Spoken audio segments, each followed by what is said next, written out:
ఈరోజు మనకి రోజువారీగా ఉపయోగపడే కొన్ని వంటింటి చిట్కాలు చూద్దాం. ముందుగా మన కిచెన్‌లో చిన్న చిన్న ఫ్లైసు, మస్కిటోసు, ఈగలు ఏమన్నా ఉంటే ఈ ఈ రెమెడీ బాగా ఉపయోగపడుతుందండి ఈ చిట్కా.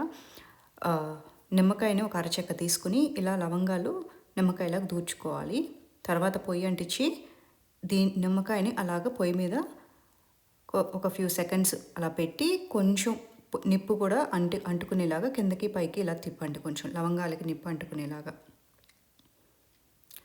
ఆ వాసనకి ఆ లవంగాలు, నిమ్మకాయ వాసన కలుస్తుంది కదండీ! ఆ వాసనకి మీకు ఈ చిన్న చిన్న పురుగులు కిచెన్‌లో మనకు అప్పుడప్పుడు నలుపులులా కనిపిస్తాయి. అవి, ఈగలు, దోమలు ఏమీ కూడా కిచెన్‌లోకి రాకుండా ఉంటాయన్నమాట ఈ స్మెల్‌కి.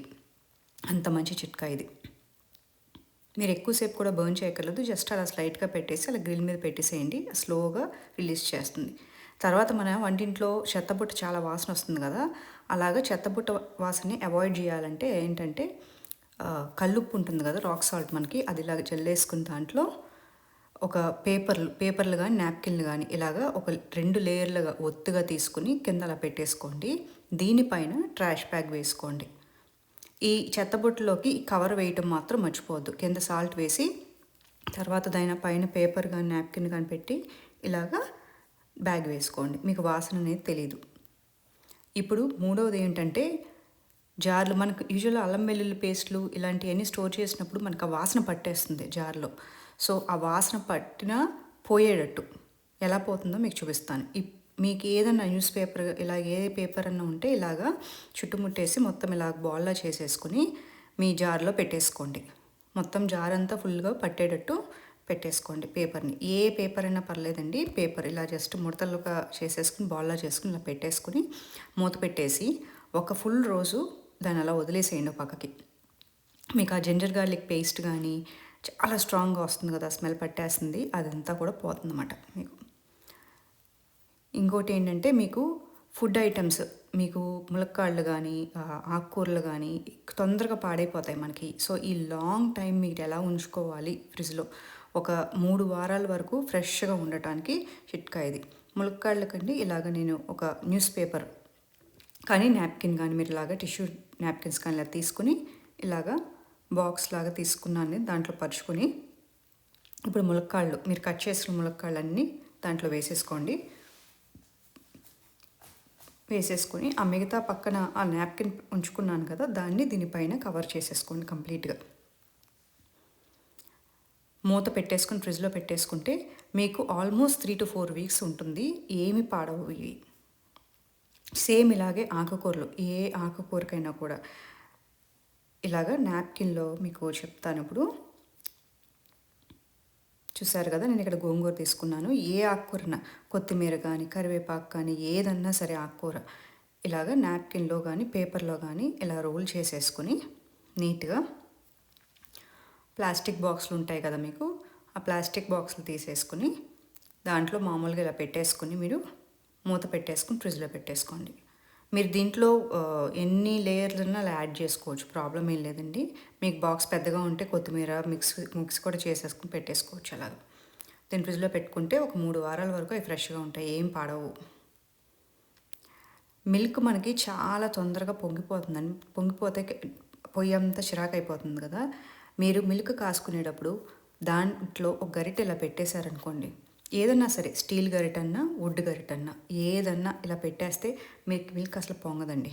మీరు ఎంతసేపైనా అలా బాయిల్ అవుతానే ఉంటుంది తప్పితే మిల్క్ పొంగదు. కింద పడదు. ఇది చాలా మంచి చిట్కా అండి ఇది. అండ్ పెరుగు ఒక్కొక్కసారి మనం తోడుపెట్టడం మర్చిపోతాం.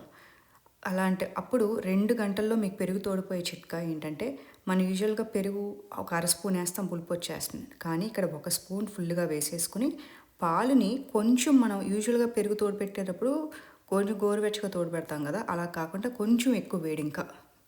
కొంచెం ఎక్కువ వేడేసి ఇలాగ బాగా పైకి కిందకి 4, 5 సార్లు తిప్పండి. పెరుగు కల్చర్‌ని, ఈ పాలని 4, 5 సార్లు ఇలా తిరగపోసుకోండి. తిరగపోసేసుకొని తిరగపోసుకోవటం వల్ల ఏంటంటే మీకు బాగా కలుస్తుంది. ఆ పెరుగు మీరేసారు కదా! ఒక స్పూన్ పెరుగు అది బాగా కలుస్తుందన్నమాట పాలు మొత్తం. పాలు కూడా కొంచెం యూజువల్‌గా కన్నా ఎక్కువ వేడిగా ఉండాలి. ఇప్పుడు మూత పెట్టేసుకొని పక్కన పెట్టేసుకోండి. లేకపోతే వేడి ప్రదేశంలో పెట్టుకోండి. 2 గంటల తర్వాత పెరుగు చూసారు కదా ఎంత గట్టిగా తోడుకుందో. పులుపు కూడా ఉండదండి అసలు.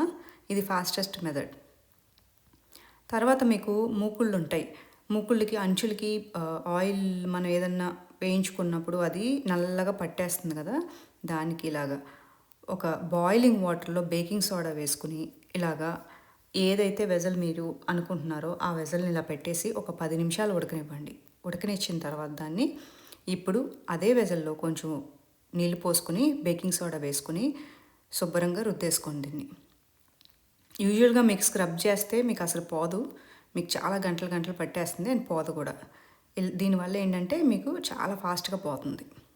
చూసారు కదా! చాలా ఫాస్ట్‌గా పోతుందన్నమాట దీనివల్ల.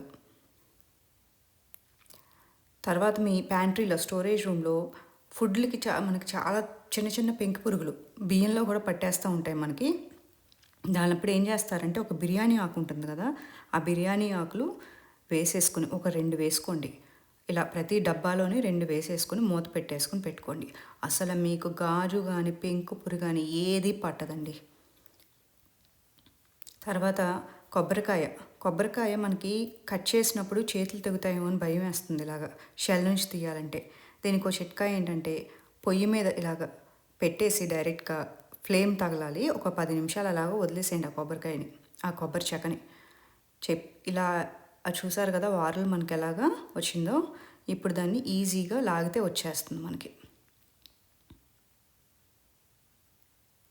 కొంచెం బటర్ నైఫ్‌తో కలుపుకోండి. జస్ట్ స్పూన్ తోటన్నా సరే అలా తీసుకుని వచ్చేస్తుందన్నమాట. ఆ వేడికి మనకి చెక్కకి సెపరేట్ అయిపోతుంది అది. చాలా తొందరగా తీసేయచ్చు ఇలా మనం. కుక్కర్ మనకి ఒక్కొక్కసారి పప్పు దినుసులు అవి వేసినప్పుడు బయటకి ఆ విజిల్స్ వచ్చినప్పుడు బయటికి స్ప్లిట్ అయిపోతుందండి పప్పు. అలా అవ్వకుండా మీరు ఏం చేస్తారంటే నూనె తీసుకుని కొంచెం ఆ నూనె ఇలాగా రాసుకోండి. ఆ మూతకి మాత్రం ఆ విజిల్ దగ్గర కింద బొడుపు ఇక్కడ వాషర్ దగ్గర రెండిట్ల దగ్గర కొంచెం నూనె రాసుకోండి. నూనె రాసుకుంటే మీకు అసలు చిందరు. మీరు ఇవన్నీ కూడా ఇంట్లో మీరు ట్రై చేసుకోవచ్చండి. డైలీ లైఫ్లో మీకు యూజ్ అయ్యే టిప్స్. ప్లీజ్ కమెంట్ అండి, ఫీడ్బ్యాక్ ఇవ్వండి. Thank you for